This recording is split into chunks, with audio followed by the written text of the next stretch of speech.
The Knicks lost the game last Friday, and for a brief second, Knicks Nation dropped its head and waited for the impending doom.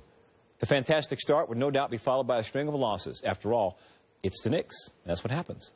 But not this time. Not these Knicks. They came back strong Sunday with a win over the Pacers, ahead into tonight's game with New Orleans, 7-1. Happy, but not satisfied. Coach Mike Woodson still sees room for improvement. Sustained success takes work. Woodson sat down with our Bob Knight, who was his college coach at Indiana.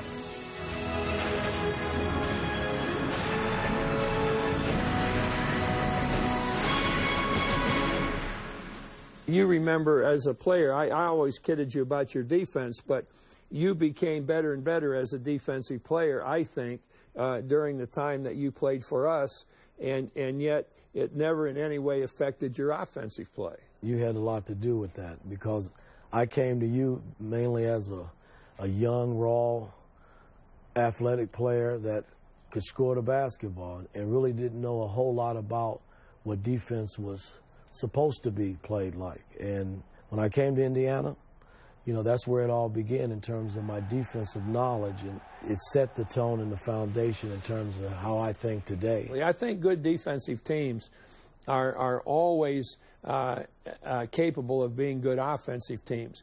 I don't think good offensive teams are necessarily capable unless they have really good leadership to be good defensive teams. Well, again, we've been able to assemble a group of guys that fit me in terms of what I'm about as a coach from a defensive standpoint. Kids like Jason Kidd, Camby, Kurt Thomas, Rasheed Wallace, guys like that, Ronnie Brewer, Raymond Felton. These guys are all defensive-minded players that fit, you know, what I'm about. And I think that's why we are having some of the early success that we're having this season. Recruiting you, there was nobody at that time that we wanted to have playing for us than you. I'll give you a story that you probably don't know. I never told you this story. My junior year, I came to your basketball camp at Indiana University, and you had a 3-on-3 contest. And I was stuck with two other young kids, and I played in that 3-on-3 tournament, and we won it.